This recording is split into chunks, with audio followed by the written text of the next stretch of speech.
So you've got a B1 speaking exam coming up, and you're wondering what exactly the examiners are really looking for.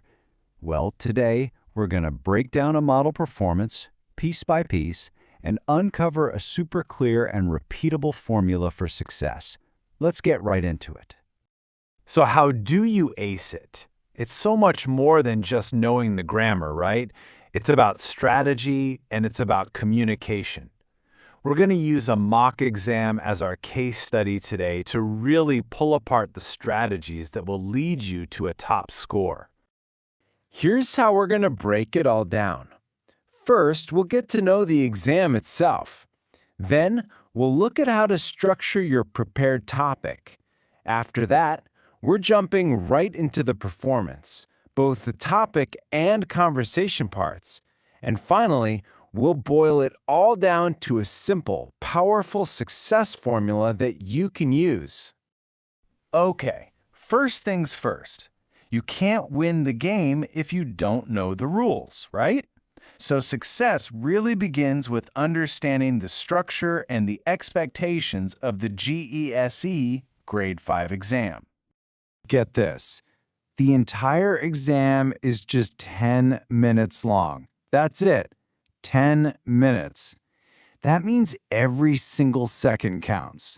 And your communication has to be both efficient and effective. There's just no time for long pauses or, getting stuck.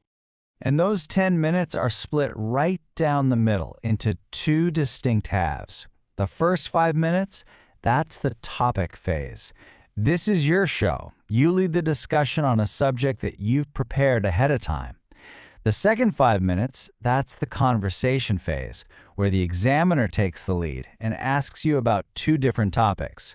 So yeah, it's a test of both preparation and spontaneity. Now, let's see how that preparation really applies to the first half of the exam. How do you prepare for the topic phase? Well, it is all about having a solid structure. Let's take a look at our candidate Mark's winning strategy. Mark chose learning to play the guitar. And you know what? This is a fantastic choice. It's personal, and it allows him to naturally talk about the past, the present, and the future. And those are key skills the examiner is listening for. It's basically a topic with a story of progress built right in. And this just brilliantly illustrates his preparation. He didn't just choose a topic, he created a 5-point plan. Think of this as a mental map. It ensures he covers different aspects of the topic, and crucially, that he never runs out of things to say. It's a strategy that absolutely anyone can adapt. So, he has the plan, but what does it actually look like in action? Let's analyze a key moment from Mark's topic phase to see how that structure really pays off. The examiner asks about a challenge which, boom, it corresponds directly to point 4 of his plan. This is that moment where preparation meets performance. Let's have a listen to his answer. You notice that?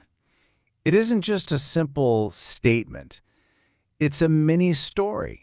He describes the problem, the pain, the feeling of almost giving up, and then the resolution when the pain finally stopped. I mean, this is so much more engaging than just saying the chords were difficult.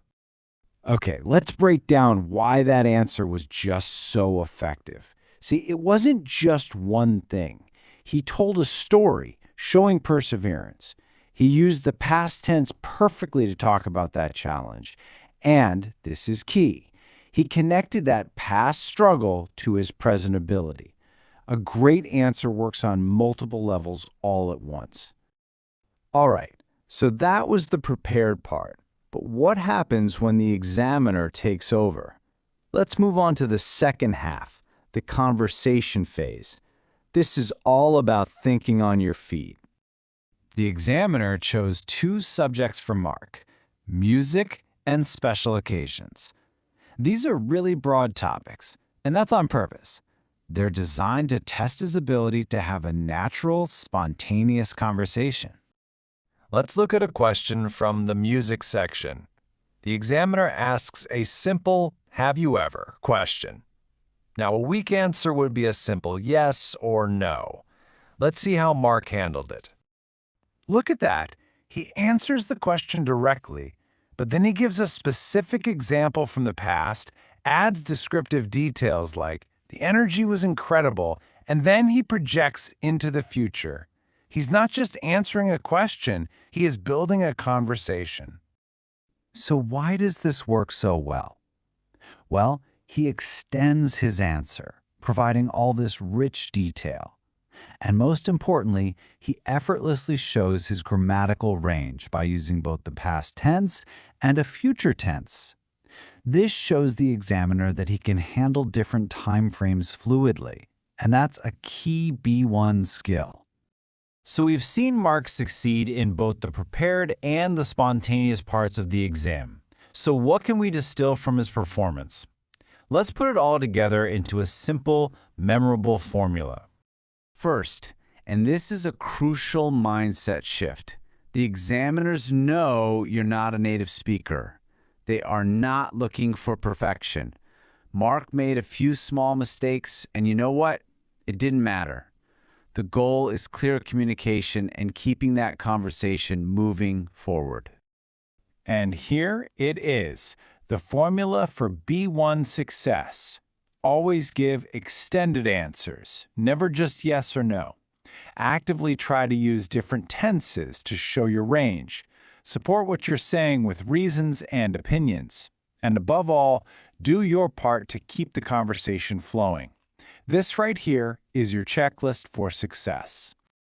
So, after breaking all of that down, the question isn't just about what Mark did, but what you're going to do. Thinking about his strategy, what personal topic would you choose that allows you to talk about your past, your challenges, and your future goals? Nailing that down, well, that's your first big step on the path to acing this exam.